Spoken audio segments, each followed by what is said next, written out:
Gridiron Grinder! Hut hut hike! All right, it's Friday night, Gridiron Grinder time. I'm Ryan. With me, as always, is my buddy James. Just a couple of dudes hanging out, talking about what's going on in the NFL each week. This is episode 102, and for tonight, we're going to kick things off with Name That Stadium like we always do. Then we're going to cover the news from this past week, which is really the past 2 weeks because we were off last week. After that, we are going to evaluate all of the new head coaches in the NFL for the upcoming season. And last but not least, we'll close things off with our question of the week. So, James, hey, with all that being said, man, how's it going?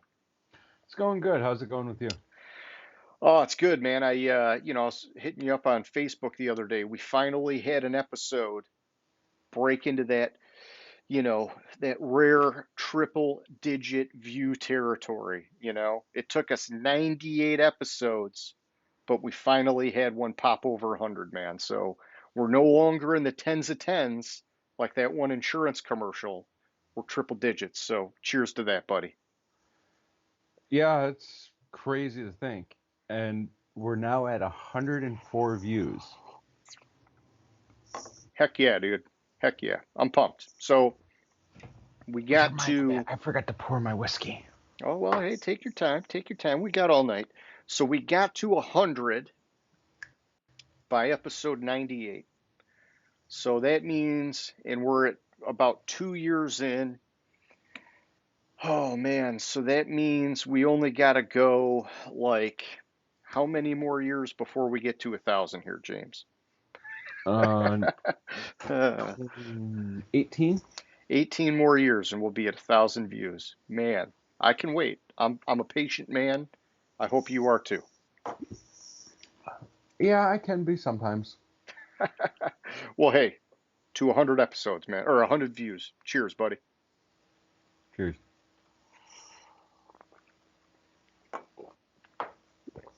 All right. So before we dive into our recap, let's do Name That Stadium. For anybody who's watching, this is our part of the show where, as you can see, James is out there traveling the country. Every week he's got a different stadium in his background. Basically, we're just asking if you think you know what stadium that is, hit us up in our comments section.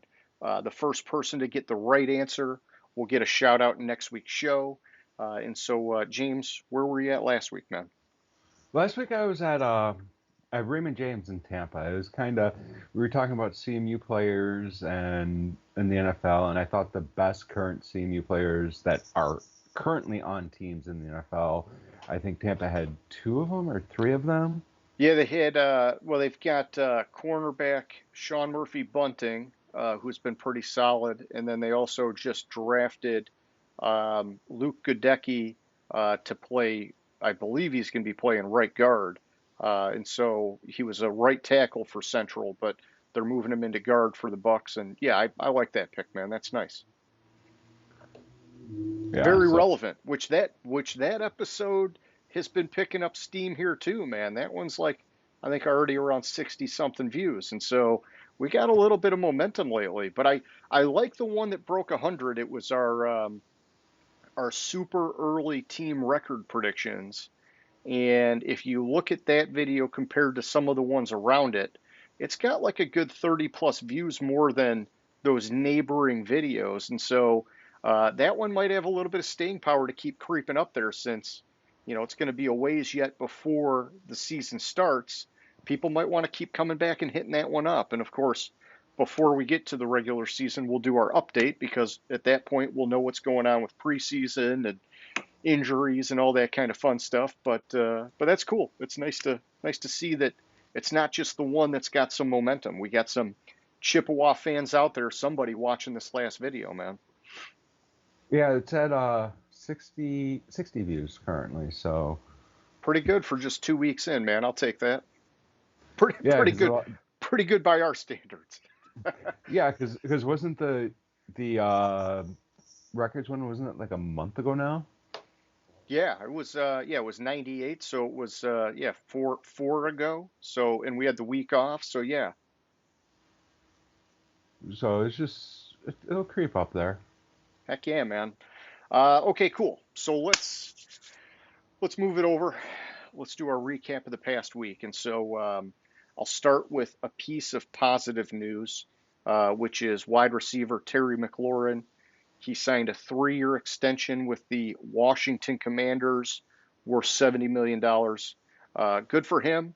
The length, makes me wonder what's going on with that. There was some talk about, some strife between him and the organization during negotiations, and maybe that led to it being on the shorter side for the extension. But, time will tell. Or it could also just be him betting on himself with the way the wide receiver market reset this year. He wants to get another bite at the apple as soon as he can. I don't know. But either way, they got him locked down for a few more years. So good for them. He's been solid. And then, for this next part here, James, I'm going to kind of just try to, just keep it moving through because since you were out, there have been a considerable amount of deaths with Hmm. either current or former NFL players. And I don't know what the heck it was from this past 2 weeks, but I'll work my way through it here. The first one I got, Marlon Briscoe. He was the first black starting quarterback in the NFL. Passed away at age 76. For him, I saw it was from pneumonia. Some of these guys I don't have the cause of death, but for his, I was able to get it. The next guy is Hugh McElhenney. He was a Hall of Fame, well, is a Hall of Fame, in the Hall of Fame, that'll always be. Halfback from the San Francisco 49ers. This guy passed away at 93. That's a solid age. You get to the 90s, man, you did okay. The next guy I got was Brig Owens. He was a defensive back for Washington back in the day, part of their Super Bowl team. He passed away at 79. I'm not sure what his cause of death was, but 79 is pretty good too, especially for a former football player who took a lot of abuse on the body. Hmm. The next guy, man, this one really makes me sad. Tony Siragusa. He Yeah. was a Super Bowl champion from the Baltimore Ravens. He was a nose tackle, and he was also a sideline guy for a number of years in the NFL. Died at 55, man. That's a sad one. I like that guy, dude. He was always fun to watch. And then the last one I have, this is a sad one. Linebacker Jalen Ferguson has passed away at 26. Unfortunately, I say sad for more than one reason. The age obviously is just horrible. Young guy. But it looks like drugs were a factor in this one. He was Hmm. found to have fentanyl and cocaine in his system. And so just all around some sad stuff with that one, man. Yeah, that one's a crazy one. I I mean it sucks. Somebody that young, and I mean it just shows the pull of drugs once you get on them. Yeah, and it seems like we hear about it far too much, especially, I mean, we're talking all about football, but it's these guys are in the spotlight. And so if it happens, we're going to find out about it. And it just, yeah, it's tough, man. I don't know. I don't know what you do about it, but um, hopefully something. Yeah. Okay, so moving on, I have Deshaun Watson update. So, and I lost my note here, James, but he settled either 20 or 21 of his 24 lawsuits. And the NFL met this past week to talk about everything going on with him. And basically, at this stage, it's on a break where we're just playing a waiting game to find out what his punishment's going to be. Pretty much all the work has been done, and now we're just waiting for sort of like the verdict from the league. And that could be anytime. It could be right up before the season starts. Nobody really knows, but I've been seeing people are saying just be patient because they're not about to rush their decision, especially because one of the suits was a newer suit, and there could, who knows, be more new information that comes out between now and the start of the year. So, Yeah, um, from what I was hearing, it wasn't going to be discipline or choice of discipline at a minimum wouldn't be till after July 11th is what I heard. okay. Yeah, so the Or it earliest we're would be on talking. July 11th, something like that. Yeah, so about a week and a half at the earliest, and then yeah, we'll see where it goes from there. But um, connected to it, James, and we actually talked about this a little bit before you left. Was there were rumors of the Houston Texans getting pulled into this, and they officially have now. They've been pulled in. They're being sued. Basically, they're being accused of enabling Deshaun Watson and his poor behavior. And so um, that's an interesting one because it's not against a person, it's against the organization. I'm not sure where that one's going to go, but also just the whole thing's a mess. It's not good. So Yeah, I don't even know where to go with that. It's pretty bad. It's pretty bad. yeah, and I mean, I can't comment on what might or might not have happened, but if you're a team, I mean, you're a business, and you have to represent yourself as a business. So you can't condone any of that kind of behavior. And so if there was stuff like that truly going on, I mean, it's just horrible, man. That's just bad business is what it is. So Yeah. Oh, I forgot. Speaking of bad business, it's not football related. I forgot to wish you a happy Bobby Bonilla Day. happy Bobby Bonilla Day. Oh, well, thank Yes, you.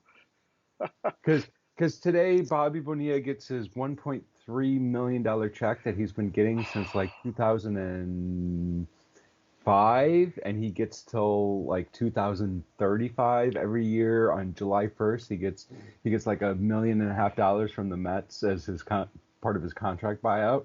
Yeah, you've told me about this a few times, man. That's a pretty wild sort of like deferred compensation plan that he worked out with them. Good for him. Good for him. So thank you Well, for that. it had to do with the Mets and the I forget who owned the Mets before the current guy, but they had invested a lot of money with Bernie Madoff Okay. and lost a lot of money with Bernie Madoff.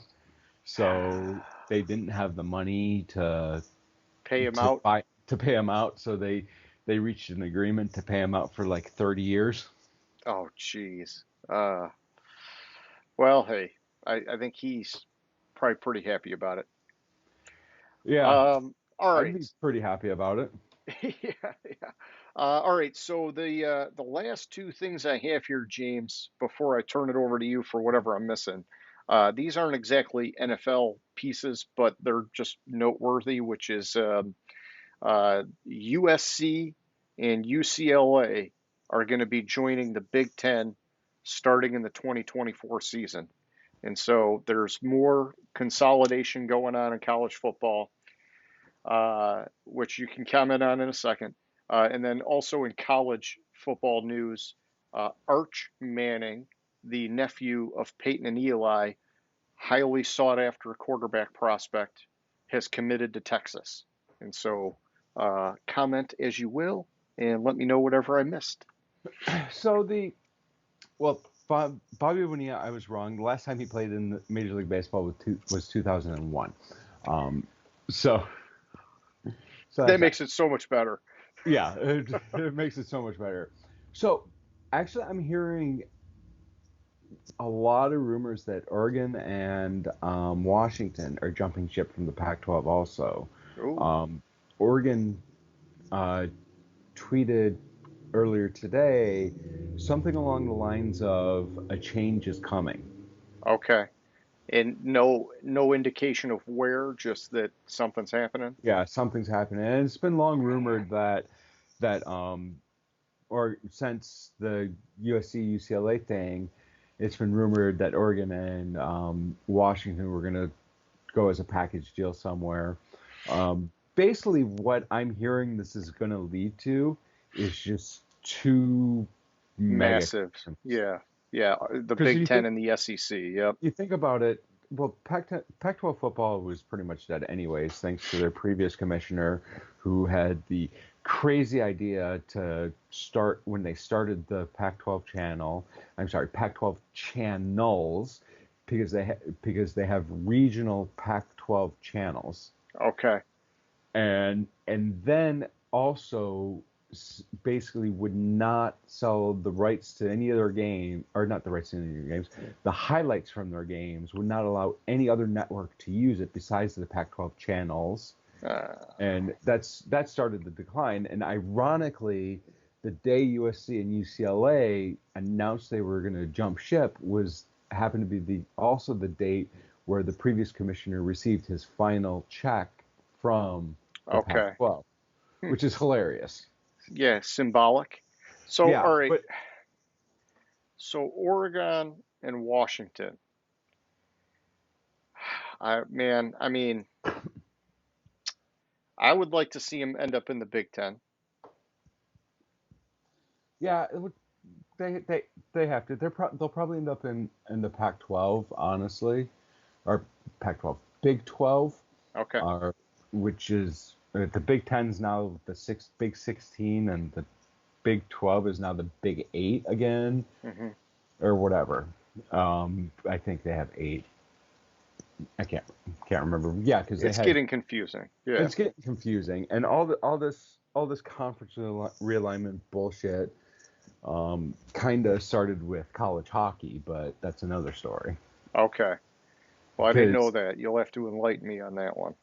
college hockey before like all like the jumping ship and like the Big East not collapsing, but getting rid of football and only going, but all that shit that happened was after the Big Ten.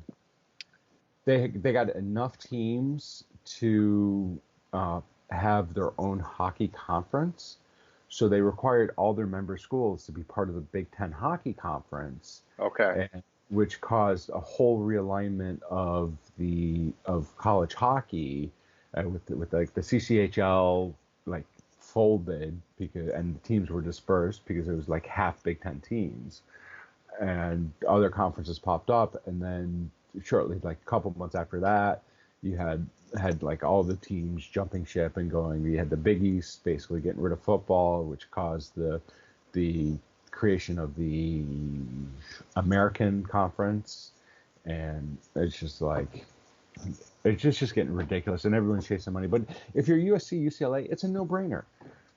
Big 12, Big 12, Pac-12 football is pretty much dead. Pac-12 conference is pretty much dead. Anyways, nobody cares about their basketball. Nobody cares about their football because their football games are played at 10:30 at night on the East Coast. Nobody sees them Yep, play. that's true. Nobody sees the highlights. So, so Pac-12 is pretty much dead, and the Big Ten. I want to say it's like hundreds of millions of dollars each school gets from the Big Ten conference alone from the Big Ten network, Okay.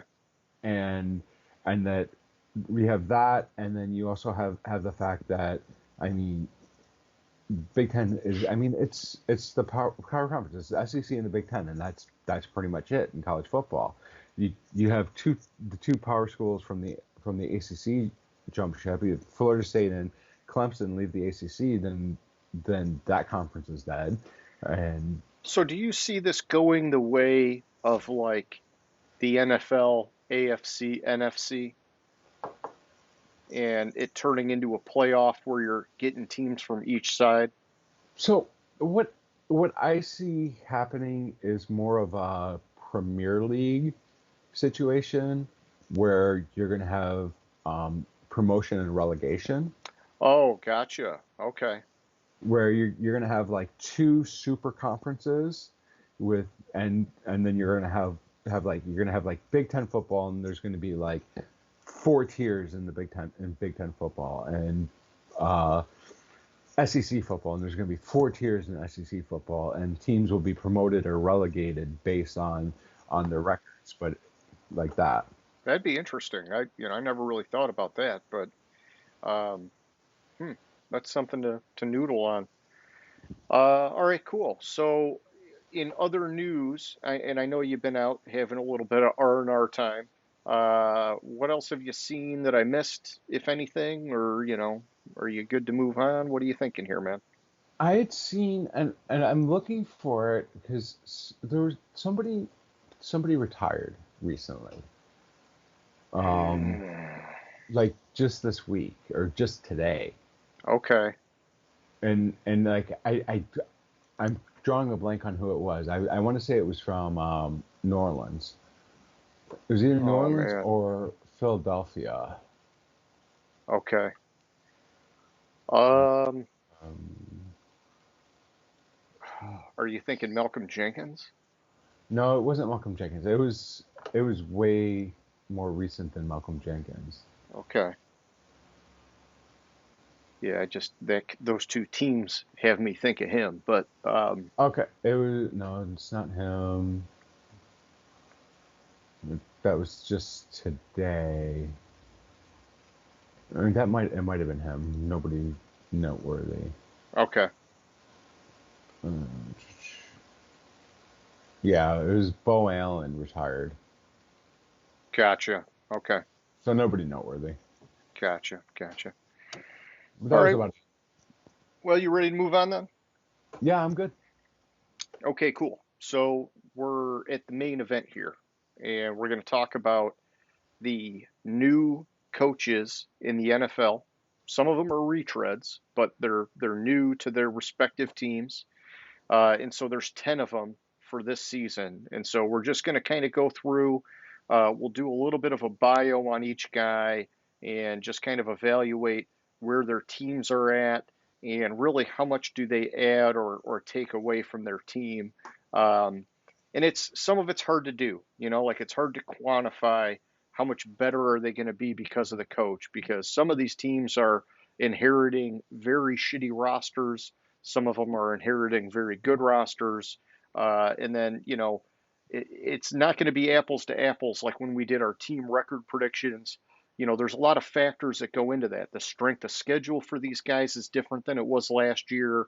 And there's, the draft and all the offseason changes. And so it's fairly complicated. But let's just start off. I'll give you a little bit of a background on each of the guys, and feel free to jump in wherever you want on any of these guys. This is not in any particular order, except I'm going to start with the retreads. And so we got five guys that were former NFL head coaches, and we've got five guys that are first time brand spanking new NFL head coaches. And so if you're good with that, James, I'll start off with Lovie Smith. Yep. All right, so Lovie Smith, he's a retread. He is the former Chicago Bears head coach, defensive minded guy, coached the Bears from 2004 to 2012. In that time span, he won the NFC North three times.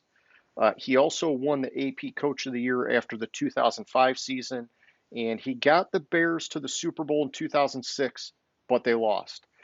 His record with the Bears was actually pretty solid. It was 81 and 63. In his era, it was basically defined by having perennial solid defensive units and pretty much perennial messes at quarterback.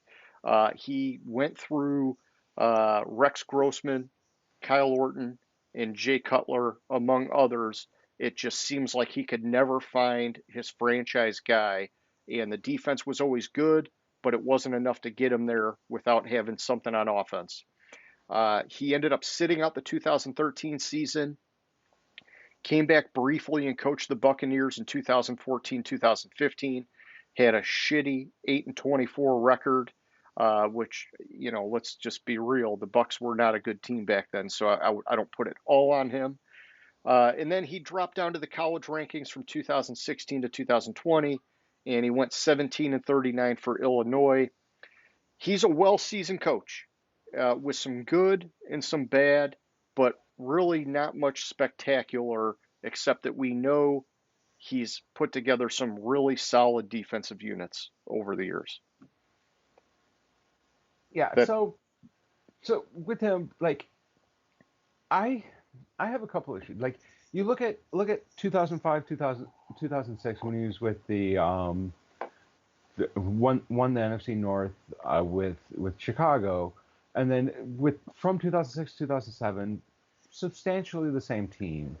They went from 13-3 to 7-9, and that has a very direct correlation to the fact that in 2006, if I remember correctly, I'm looking at it. Yeah, the Packers were kind of oh hum in 2006, and then 2007, the following year, I mean, the Packers were 13-3.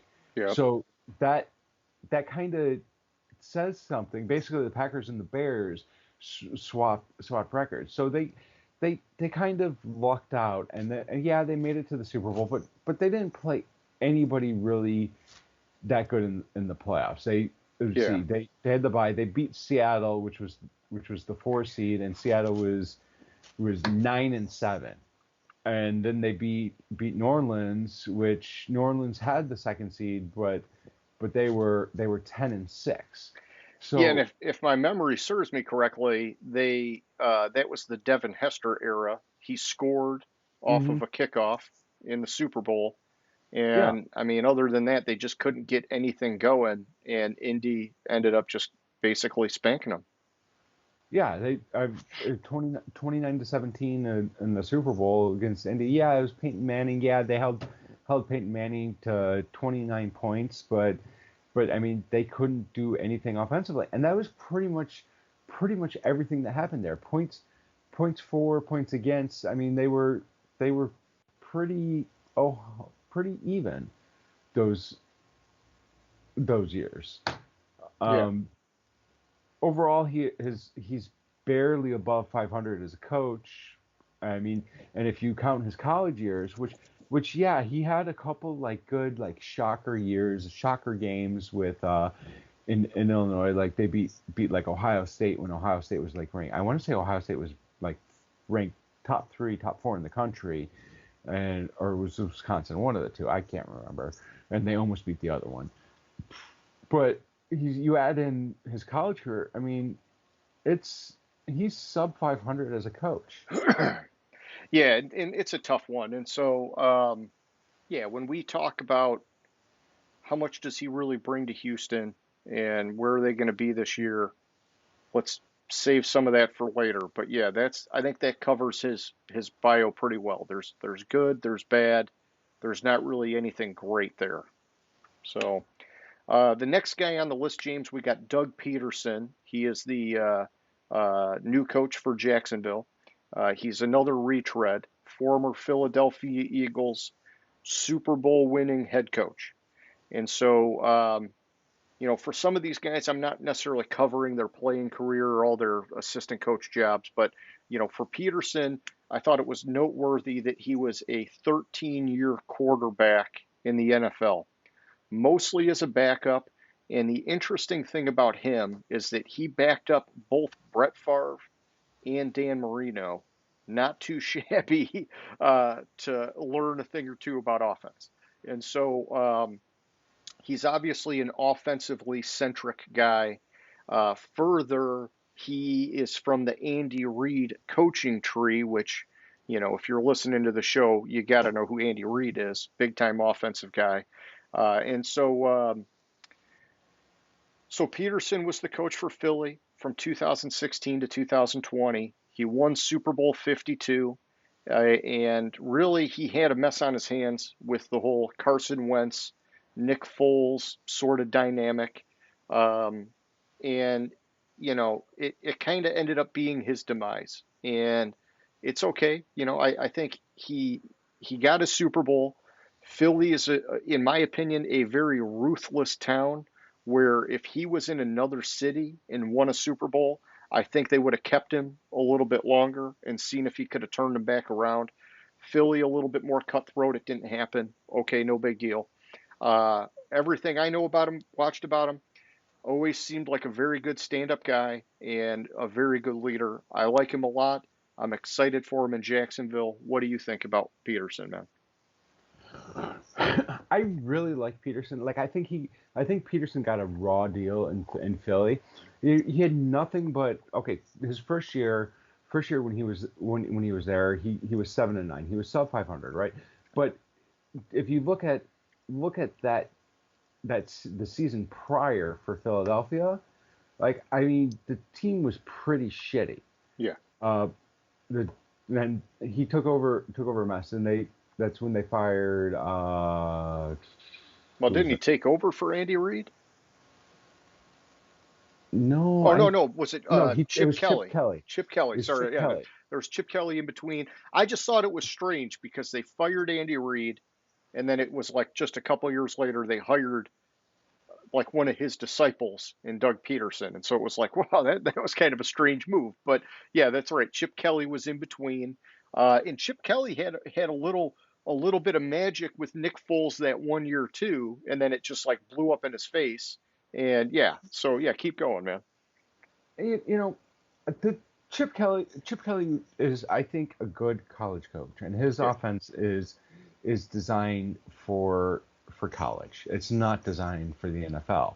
But that's neither here nor there. I mean, shit. His 4 years at Oregon, he was 40, 46-7, Yeah, pretty and impressive.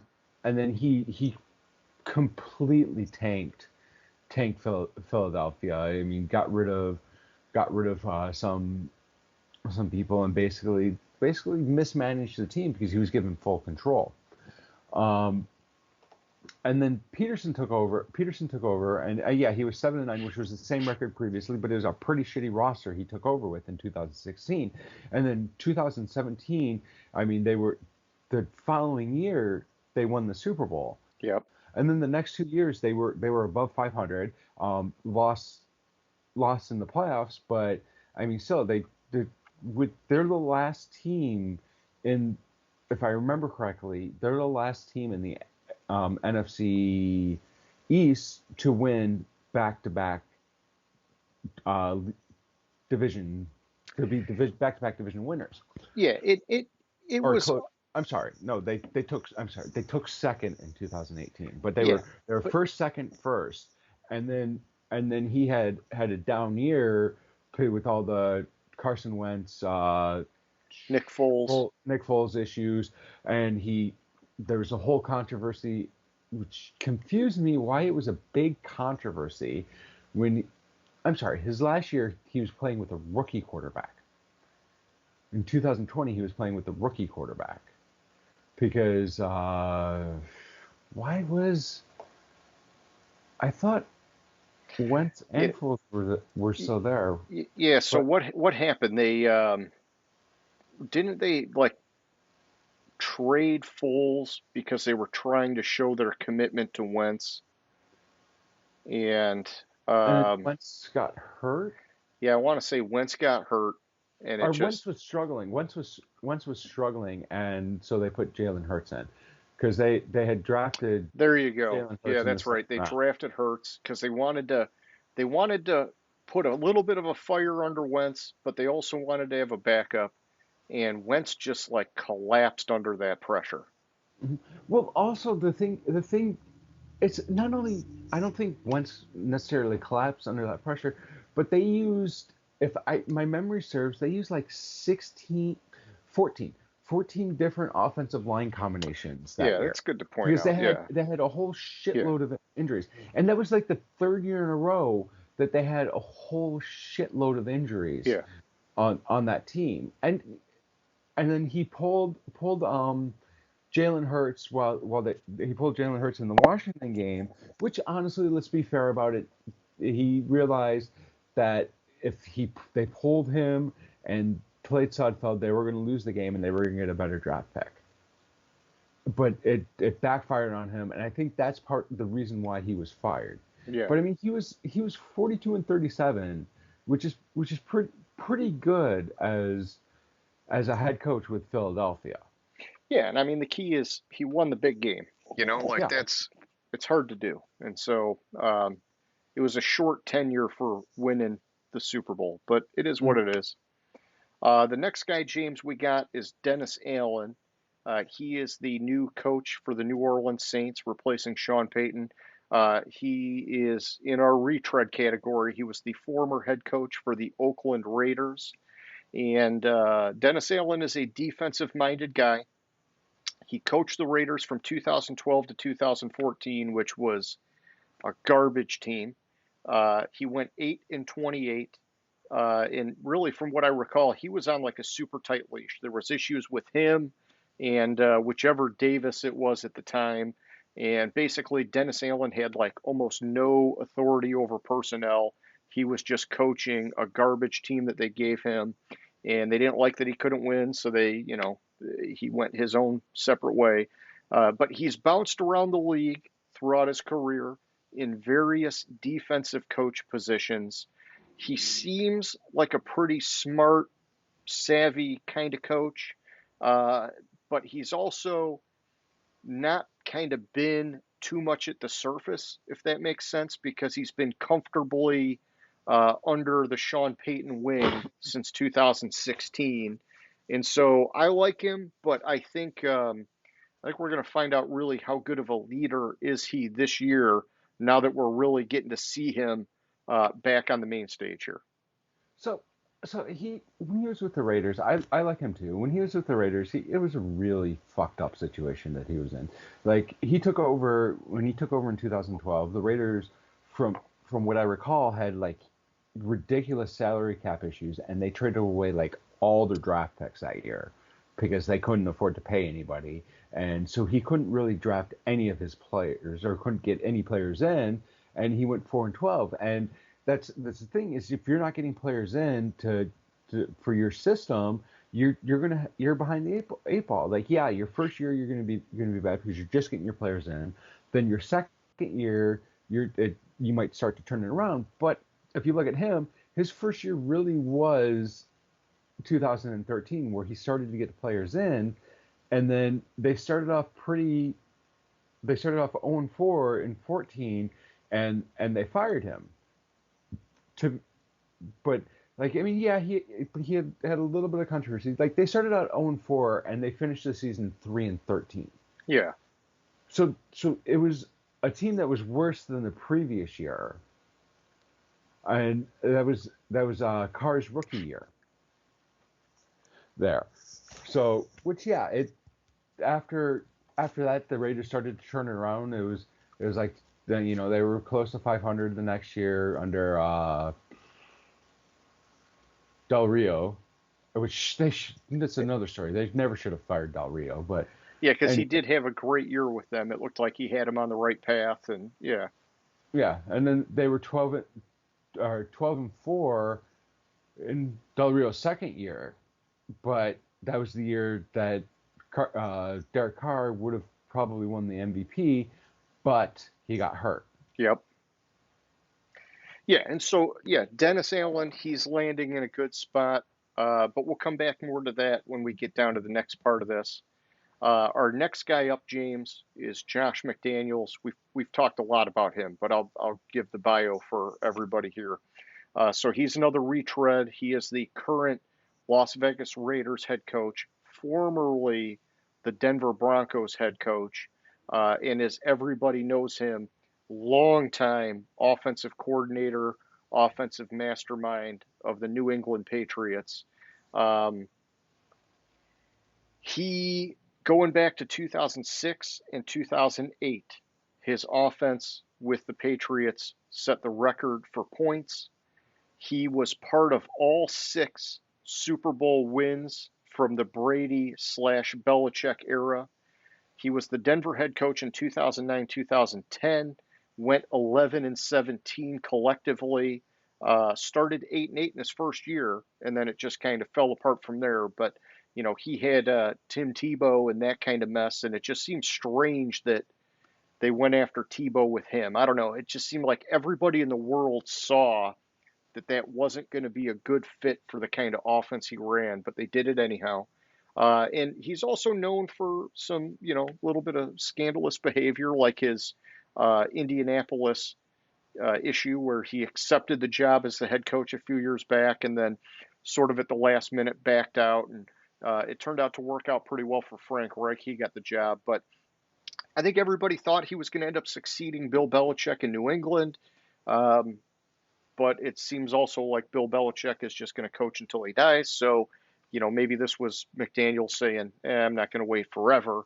And I think he landed in a pretty good spot here too. But why don't you tack onto that, man? So, so you also had, you had the videotaping or the Spygate scandal with New England, but Yeah. he also had another Spygate scandal in Denver when they played in London, Oh uh, shit, I forgot about that. where but he refused to declined to view the video allegedly, Okay. um, and but then he didn't report it. I think that and yeah, according to I'm reading something from Wikipedia, as I'm refreshing my memory on some of this stuff. The videotaping incident was a major factor in why he was fired the following week, Okay. according to reports. So That and he sucked. yeah, so they did not deem it something that merited being fired for cause. They considered his failure to report the incident unforgivable. Mm, okay. So, so I mean, I think he's a shitty head coach.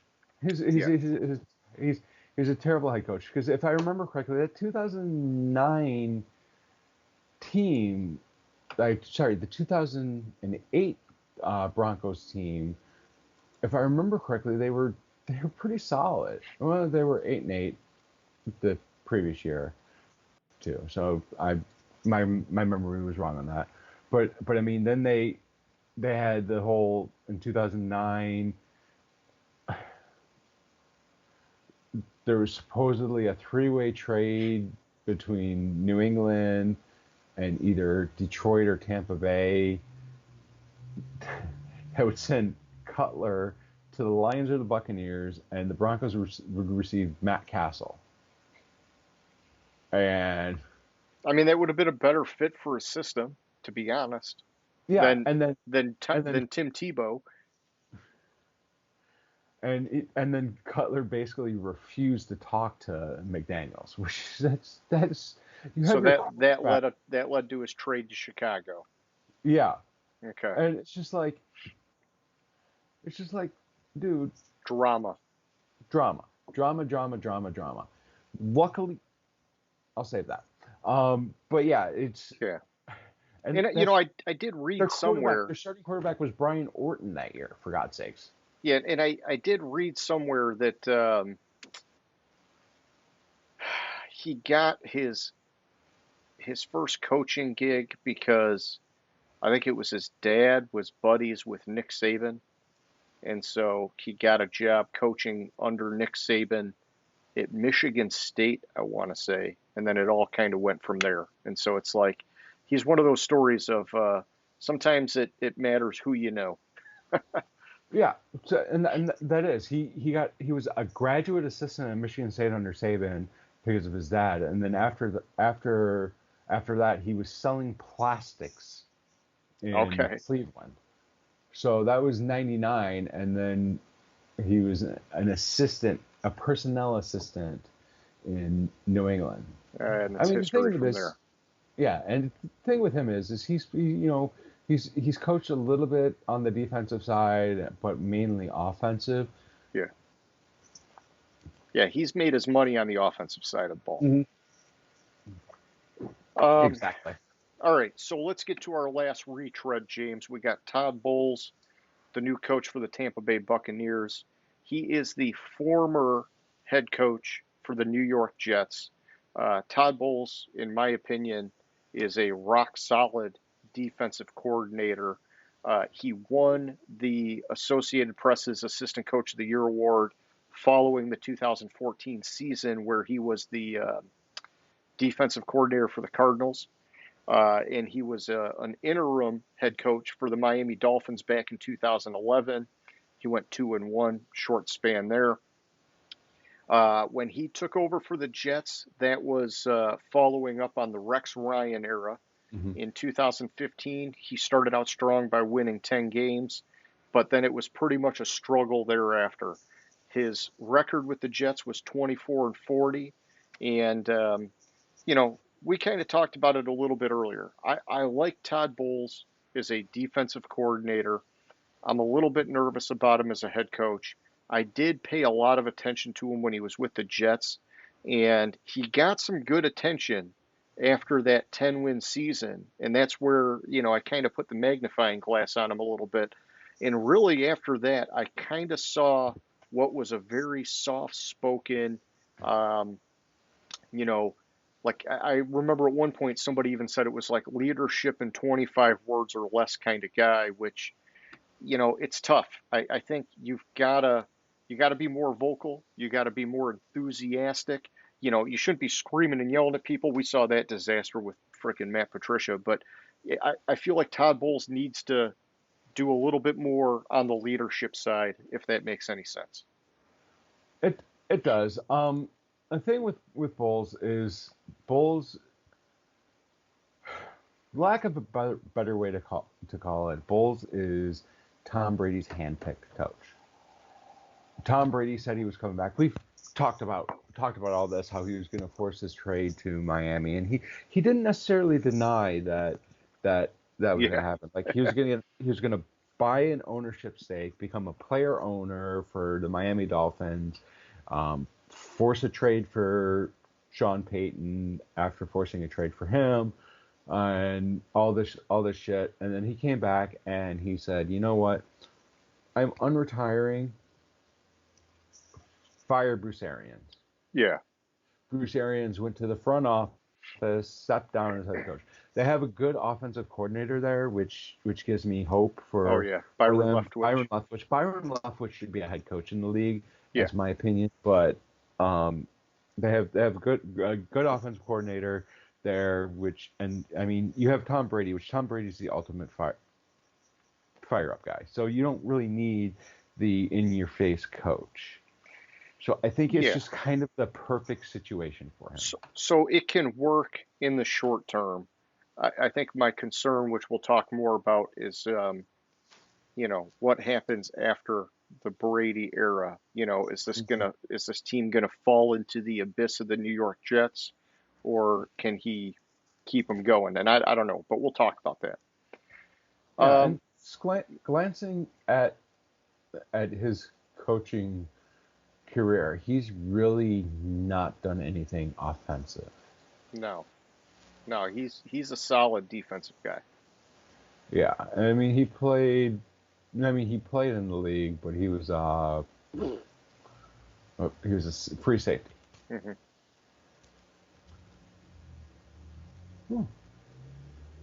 He was starting free safety in Super Bowl 22. But you know what Super Bowl? That was the first Washington one. Okay, that was under Gibbs. Okay. Anyways. All right. So let's keep it going here and switch it over to the next stack, which is our first-time head coaches. And so these are, once again, in no real particular order. We got Matt Eberflus. He is the new coach for the Chicago Bears.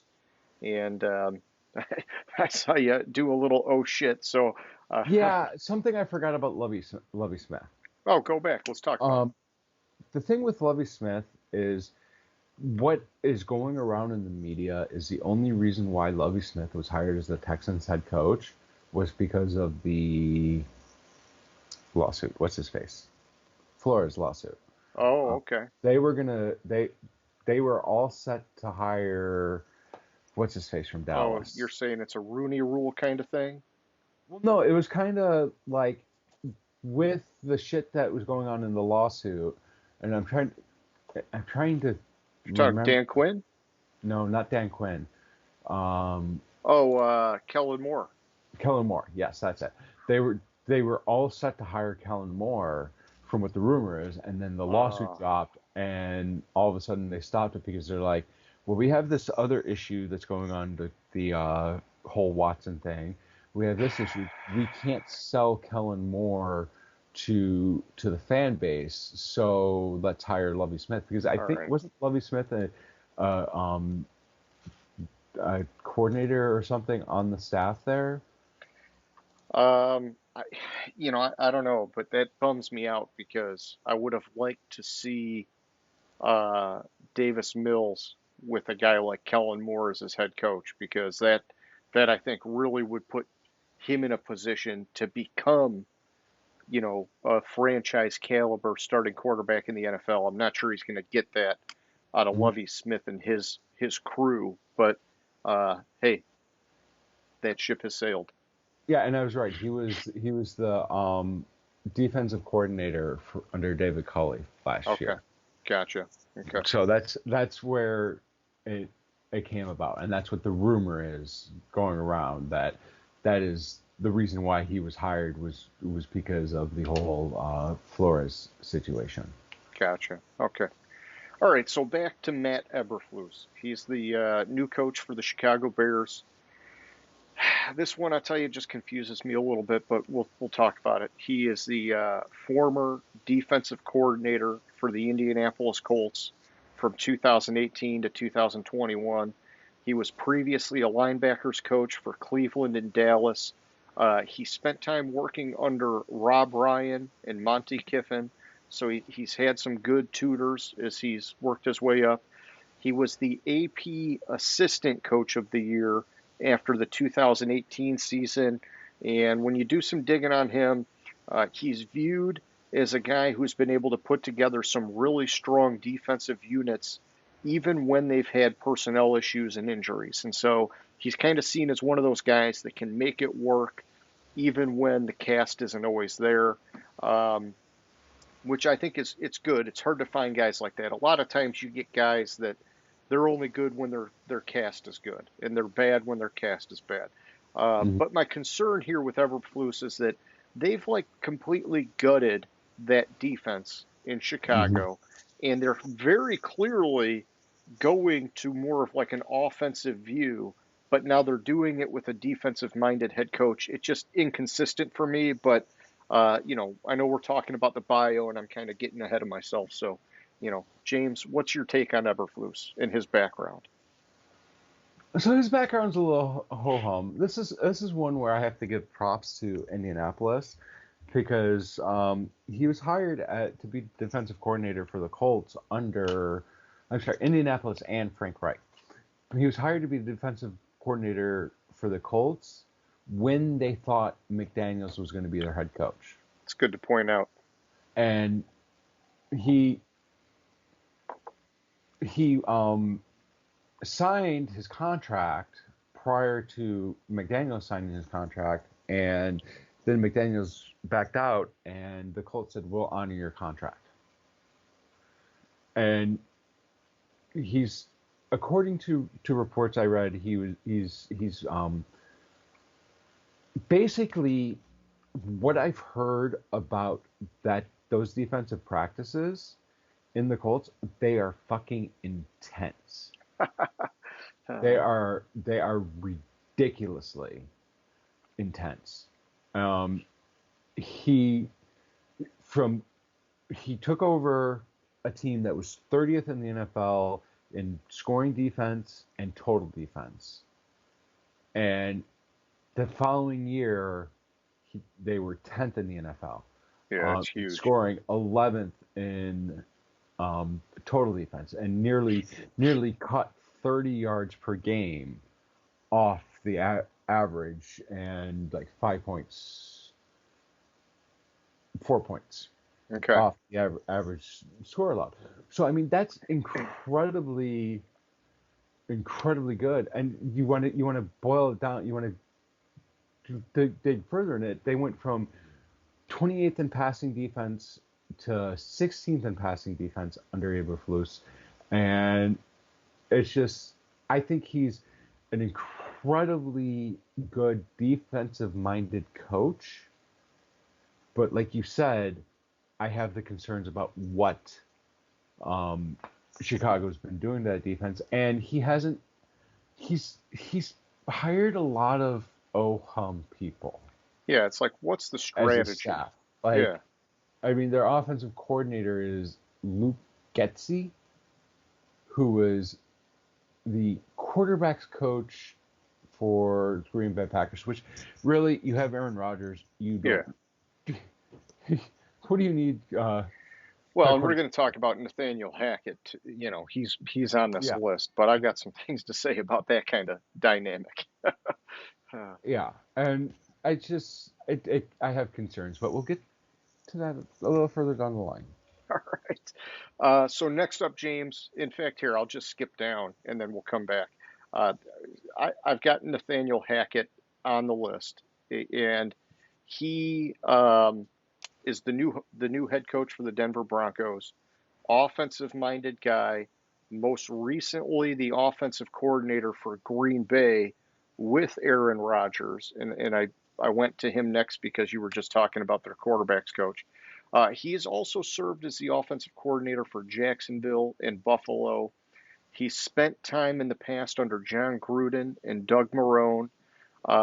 He was the offensive coordinator for Jacksonville when they had that fluke run in 2017 where everybody was like blown away, like, oh my God, they're good. And then they just totally imploded. And he's been under Matt LaFleur in Green Bay since 2019. So I think it helps, obviously, that he landed in Denver with Russell Wilson. It's going to make any coach's job easier.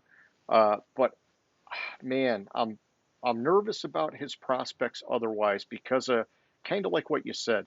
When you've got a guy like Aaron Rodgers on your side of the ball, how much are you really bringing to that equation versus you just have like a legendary quarterback getting it done for you, and maybe it's both, but I'm worried about that, to be honest. I think Mhm.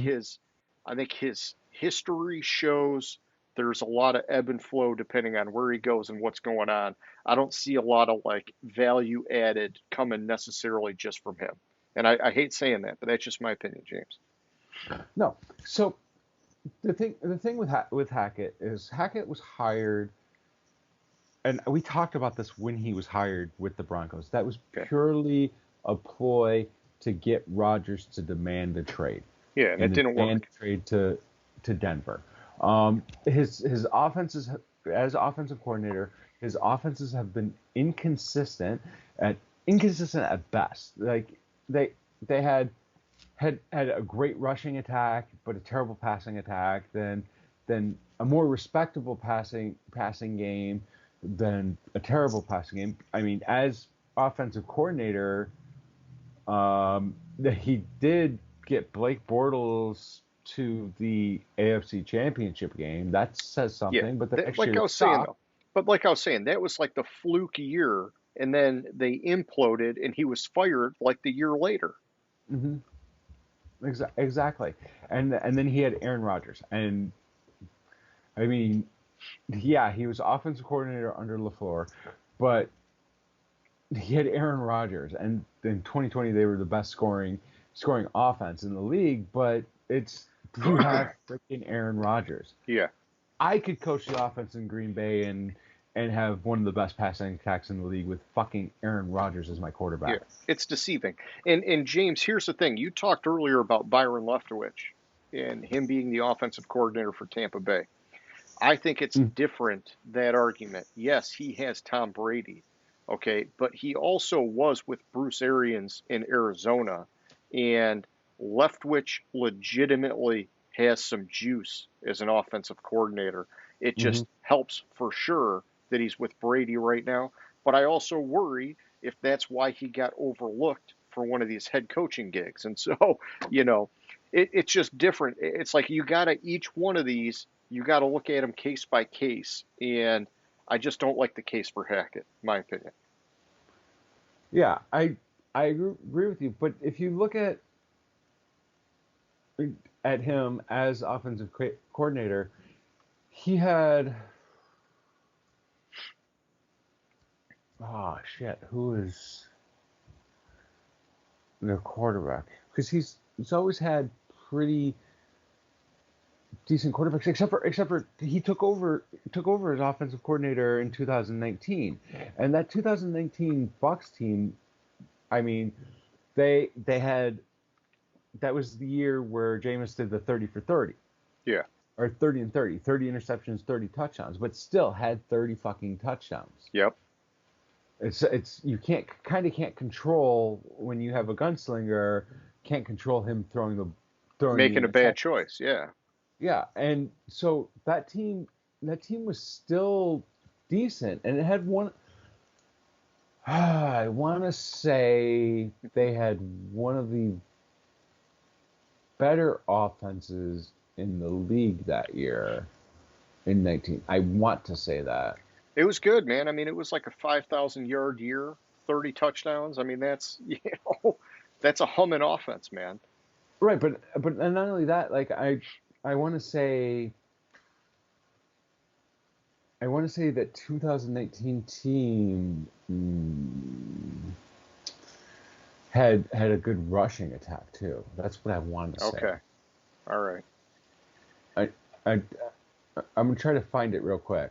But I want to say they had. Yeah, was that like the end of the muscle hamster era? I don't even remember who they had in 19. Probably not, but um, I want 2019. Come on, work. Damn it. There we go. 2019 season. Yeah, so they had blah blah blah blah blah. They were what, 8-8, 7-9. They're 7-9. They scored. Where's their up? There we go. Stats. 7-9. Does not have points for. I'm not seeing stats. So that's all Peyton right. Barber. They had Peyton Okay. Barber as their work. So I mean, it's.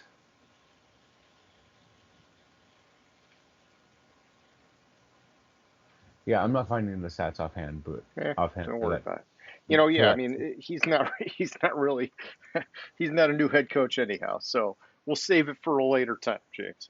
No, All, I was looking for Tampa Bay's yeah, stats. So they, yeah, I mean, yeah. How good did they rank they for scored, that year? Yeah. they scored 458 points that year, and that I think, It's almost 30 points a Bal- game, man. yeah, Baltimore and San Francisco that year were the only two teams to score more, Yeah, that's pretty darn good. And that was and they pre tied. Tom Brady. Yeah, and they tied with New Orleans. Yeah, I like that, So, man. so I mean, it's pretty damn good. That's the case So, for yeah, that's the case for Leftwich right there. yeah, Um, all right, so let's get back on track here. So one of the next guys we got is Brian Dable. Uh, I have a hard time saying that last name, but the new coach for the New York Giants, offensive minded guy. He has experience as the offensive coordinator for Buffalo, Cleveland, Miami, Kansas City, and even at the college level, Alabama. He has also spent time with the Patriots in various roles over the years. I mean, man, this guy has been around. He won AP Assistant Coach of the Year following the 2020 season. My concern with him, James, is just that, holy cow, he jumps around so much.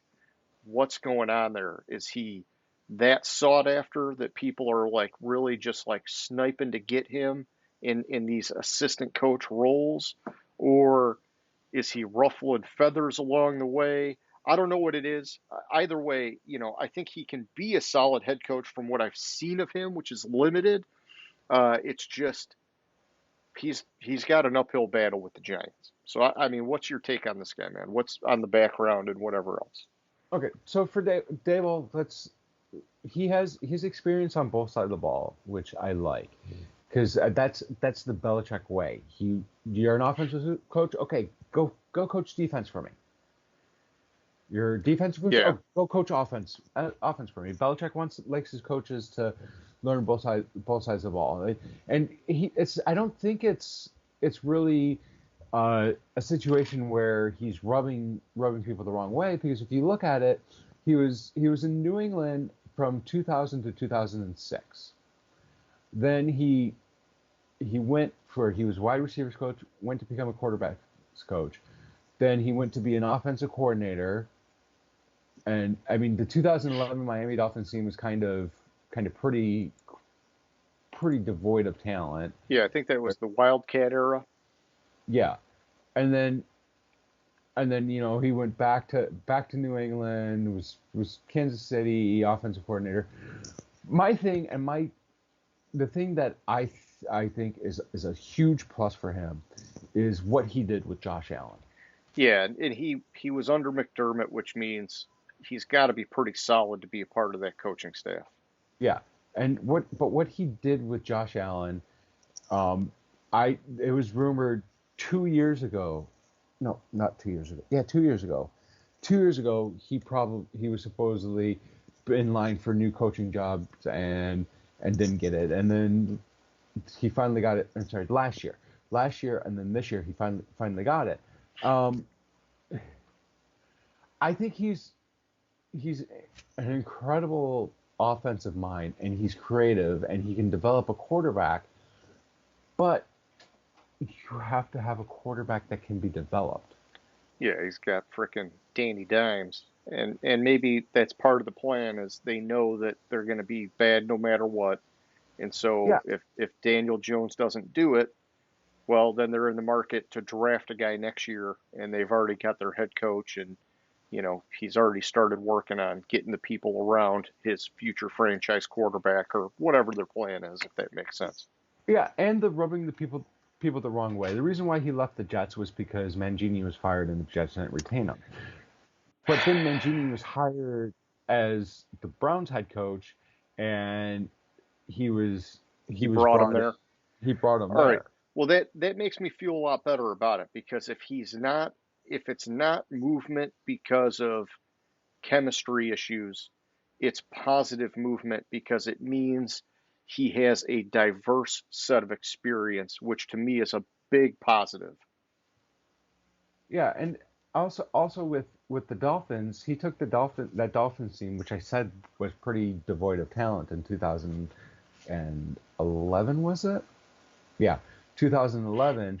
He took them from the 30th ranked overall offense to 20th ranked, but the head coach was fired and he wasn't retained. Yep. So Okay. some of his movement, Bad luck. yeah, he left Kansas City because Romeo Crennel was fired and Andy Reid didn't retain him. But And the key is he's had one, two, three, four, five different jobs as offensive coordinator.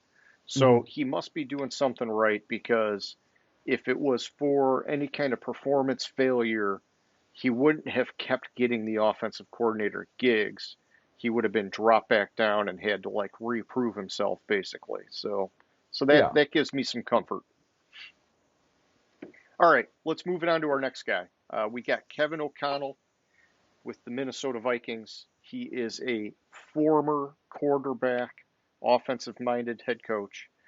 He is also from the Sean McVay and in turn the Kyle Shanahan coaching tree, which, as you know, James, those are some pretty powerful offensive minds, very in tune with what's going on in the NFL these days.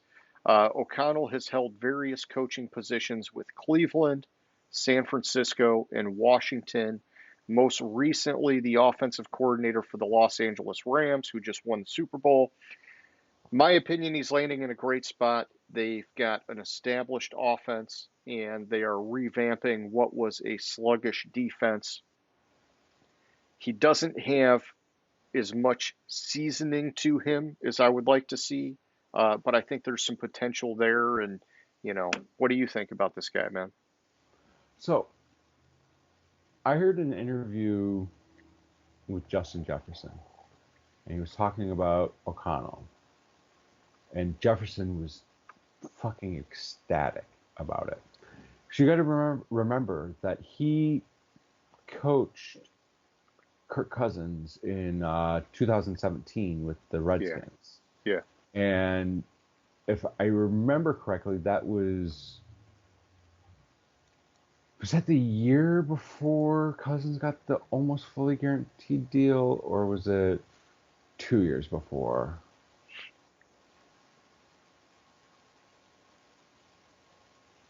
Uh, it was Cousins last year there, and he had 2-to-1 TD interception ratio and threw for nearly 4,100 yards. Yeah, he wasn't retained when Rivera took over in 18, which I believe that was 18 was Rivera's first year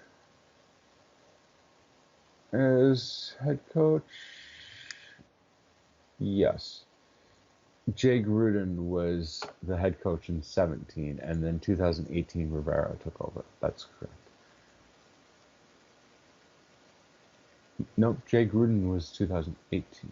Yeah, I was going to say, I think Rivera's been more recent, but yeah, geez, man, Jay Oh, Gruden sorry. just, yeah.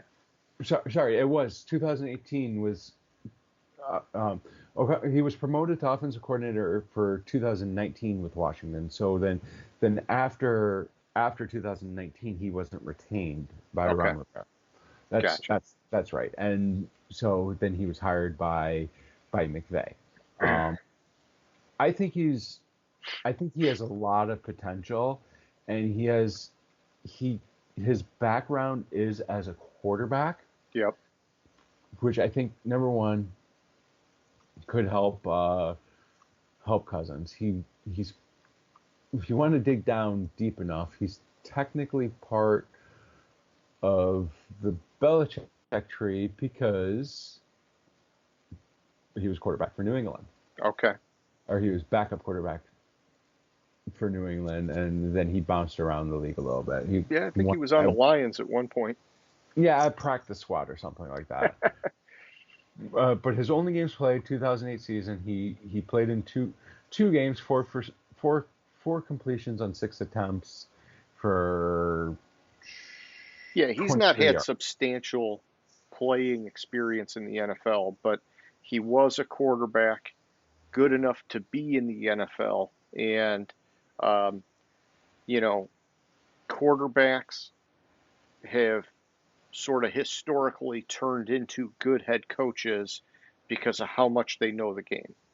Yeah, but if you look at it, his ascent to the head coaching ranks is pretty quick because That's what I'm saying. Yeah, that's his what I'm first saying. It coaching gives job was me, 2015. yeah, that's what I guess that's kind of what I'm saying that maybe gives me a little bit of pause is that it's like, man, I just maybe would like to see a few more years out of him. But it's also, I mean, you look at McVay. I mean, he flew up the coaching ranks fast too. And so, sometimes when it happens and it's good. It doesn't mean it's wrong. And so we'll see if he can kind of follow that lead. But yeah, I hear what you're saying, man. Yeah, I mean, I was just saying he has to be doing something right to have such a quick ascent to Yeah. head coaching ranks. Oh yeah. Okay, so let's get to our last guy. We got Mike McDaniel for the Miami Dolphins, another offensive minded guy. He is from the Shanahan tree, which I'll say Shanahan tree because he served under both Mike Shanahan and Kyle Shanahan. This guy was an assistant coach for Houston, Washington, Cleveland, Atlanta, and San Francisco. So this is one of those ones where I like that wide array of experience across the league. He And Denver, and he was an intern for Denver, and he coached in uh, Arena. Yeah, thank you. Yeah, I was only looking at his assistant coach stops, but yeah, there's more to it than that. Well, And yeah, well, so no, it was an assistant coach, and it was in the United Football League. okay, and so yeah, he was offensive coordinator this past year for the 49ers. He's landed in a pretty solid spot with Miami. Their offense has got a ton of firepower. They've got an established defense. The big thing is, can he get Tua playing well? And I think he can. If he can't, it's probably just not meant to be for Tua because that whole system, that Shanahan tree and what they do historically has been very good at putting any kind of quarterback in a great position to succeed. And Mhm. so I would say I am the most intrigued and interested to see what happens with this guy, to be honest, James. Yeah, I agree with you. I think he's I'm intrigued about um, McDaniel, and one of the things I read was he was the person that the unique usage of Debo Samuel was McDaniel's idea. Say that one more time. The usage of Debo, The running and yeah, yeah. running and as a wide receiver, that was kind of McDaniel's brainchild. Okay. Yeah, the gadgetry. All right. And so yeah, so basically, James, where that puts us, if I could sum it up a little bit, is that we've got 10 new coaches. 5 of them are retreads, which means they were a head coach in the NFL prior to this. 6 of these 10 guys are offensive minded guys. 4 of them are defensive minded guys. Let's switch it over here and let's just kind of take a look at these teams. You know, right now, you and I have both put together our super early team record predictions. Let's just talk about who we think is going to do the best and who we think is going to do the worst. You know, if you could kind of go top to bottom like that. Um, you know, and if you might need a minute to pull up your notes from when you did that, but you know, I think we talked about Todd Bowles. I think he's landed in the best spot of all these guys. He's coming into a team that won 13 games last year, and you know that's rare air for any new head coach to inherit a team that's won 13 games, let alone it's got freaking Tom Brady, the GOAT, on offense. And so I put him as the guy being in the best spot. Doesn't mean he's going to be the best. The next guy, James, I've got is Nathaniel Hackett with Denver. And I'm not a big fan of Hackett, but I think he landed in a great position. Denver won 7 games last year. I have them winning 11 this year. I think most of that is on account of Russell Wilson. I don't really know that any of that's coming on the back of Hackett, but that's just me saying he's landing on a team that's going to perform. Whether that's from him or not, he's going to a great landing spot. After that, I've got Kevin O'Connell in Minnesota. They won 8 games last year. I think they can get up to 10 this year with him. I think it's a perfect fit for what that team needs right now. Then I've got McDaniel with Miami. Miami won 9 games last year. I think he can get him to 10 this year. And I think that he has a bright future with them. This is just laying the groundwork and setting the stage for what could be a long tenure in Miami. After that, I got Dennis Allen with New Orleans. I got them going 9-8, which matches what they did last year. And you know, we'll talk a little bit about that, but I think it's just you know, I got to see him show me that leadership that he can get them to that next level. After that, I got McDaniels with the Raiders. And so, James, I had them at 9-8 in my early predictions, which I've since told you I think they'll actually do better now that I've had more time to kind of digest the roster. If they do end up 9-8, that's 1 game down from where they were last year. I think they're in a brutal division, and I'm a little iffy on McDaniels. I think there's a lot of potential for them to do better. I'm just concerned about him as a head coach, and so I don't know what's going to happen. And then it gets interesting. So the last 4 teams, I've got Jacksonville, then the New York Giants, then the Chicago Bears. I think they all win 3 games this year. And lastly, I got Houston with only 1 win, which is weak. They'll probably get a few more. But you just look at how far it drops off. after those top six teams. You know, your top six arguably all have the potential to make the playoffs. And then your bottom four, it's like, holy cow, those teams are so far away from getting it done. I feel bad for those head coaches. Some of these head coaches, I think, are better than the ones in that top six, like Doug Peterson, but he's just on such a shitty team that it's, I think, even if the team does bad, it's not a reflection on him necessarily. It's a reflection on what he's walking into, if that makes sense. And so, you know, just in terms of the team performance, James, I know you had a different set of, you know, preseason record predictions. What do you think? Is that fairly consistent? I think you had the Raiders maybe with a couple more wins than I had. So I did have the Raiders with a couple more wins than you had, but I think I think with McDaniel, not McDaniel, yeah, McDaniels as the head coach there, I think that's like they have 3 less wins than they could have if it was a different head coach. Okay. So yeah, I have the Raiders at with 2 more wins than they did last year, but I think that's because of the Devontae Adams Yeah, that's a product trade. of That's a other product of elements. Devontae Adams. Yeah. If they had a better head coach, they probably could win 15 games this year.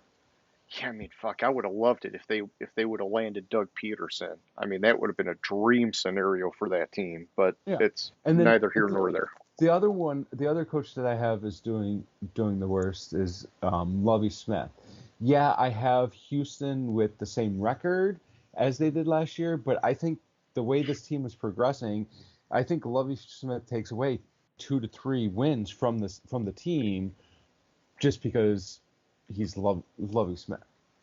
Yeah, yeah, and so I guess talking about that, and maybe we'll just kind of blend this with my next section, which was, you know, who do we think is the best coach, regardless of how the team performs.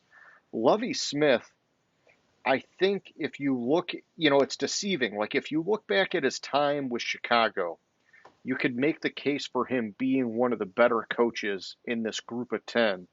But if you look at his more recent experience, it's a 180. And I don't want to discount his time in Chicago, but it makes me wonder if he's, you know, is he outdated? Is that maybe a way of putting it? Is it he's an older school mentality than what the league calls for today? And if that's the case, I think it's just not going to work in Houston, in my opinion. Well, my prediction is Lovie Smith's fired after this year. Okay. Yeah, a quick one and done. See you later.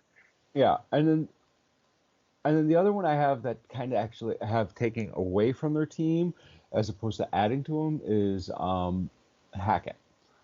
Like, yeah, the Broncos, I have them with 2 more wins this year than they did last year, but that's Russell Wilson. Yeah. That's not Nathaniel Hackett. Okay. And like Bulls and Dennis Allen, like those 2 teams, Tampa and New Orleans, I have them as about the same, no matter who is head coach, just based on the players they have there. I have Tampa with 1 less win and New Orleans with 1 more win. I think that's probably a head-to-head game that I have going the opposite way. Okay. I think Dayball, yeah, I have the Giants with 1 less win, but I think all 3 wins I have the Giants getting this year are because of Dayball, not because of the talent on that team. Gotcha. And I think, yeah. Yeah, so you're high on Dable, is what you're telling I'm me. very high on Dayball. And So Minnesota, I think, would be a 3-14 team without O'Connell there. So I have them at 6-11. Chicago, I have them with 1 more win, and I think 100% that 1 more win is because of Eberflus, yeah. Okay. And Miami, I have them with. So you're liking these new coaches, not the retreads. You're liking the fresh blood. Yeah. Okay. Yeah, I'm sorry. With exception to Hackett. Yeah, with the exception of Hackett, I have concerns with Hackett, and I have concerns with we just talked about him, the guy in Miami, McDaniel. McDaniel. I have some concerns there. Okay. Um, I have, actually have Miami losing one more game this year than they did last year, and I think that's as a result. At least 1 to 2 losses are going to be a result of McDaniel, because after trading for Tyreek Hill, I mean, if Tua doesn't Yeah, if it work out, doesn't work, it's Tua's not going to be a franchise quarterback. But yeah, I think they exactly. got the right coach to put him in a position to succeed. And so I'm super intrigued by him. And actually, I thought it was a little bit of a surprise hiring when they made the announcement. But the more I've researched McDaniel, the more I've been getting pretty pumped up to see what he can do. To be honest. Yeah, and so I guess if I broke it more into the two categories, the retreads and then the new guys, you know, to me, Peterson is the most solid, best all around leader of the group, in my opinion. He's proven he won a Super Bowl. We've seen him talk many times. Hmm. This guy is on his A game all the time. The players love him. He just got caught in a whirlwind of crap in Philly. Out of the new guys, I would say I'm most intrigued by McDaniel, but I also believe O'Connell landed in a great spot. Hackett, I think, is going to be riding coattails. He's the guy that I like the least. But it just, if Denver does bad, I think that's because they got injuries or something else going on. I think that they've got too much talent, especially with Russell Wilson, to do bad. So, Aside from your take on McDaniel, that's pretty much yeah, we my got some similarities here. Okay, I got yeah. you. All right. Well, so I guess that kind of sums it up for me, James. And I have a question of the week related to these new coaches if you're ready to move on. I am ready. All right. So, James, we got 10 new coaches. Which of these guys is most likely to win a Super Bowl? And I'll give you my take while you think about it. My gut reaction was that how could you go against Todd Bowles because he's got Tom Brady with the Buccaneers and they just won it a couple years ago. But then I kind of thought, I don't want to take, the most obvious pick here because it's a very small window, James, if that makes sense. It's basically you got to win it this year or there might not be another chance because Brady, he's like, you got to believe at some point that arm's going to fall off a cliff. And so instead of going Tampa Bay, I went out on a limb and I went with Miami with Mike McDaniel. And I looked at it, uh, like I was telling you, the more I dug into this guy, the more I felt comfortable that he's more seasoned than people know.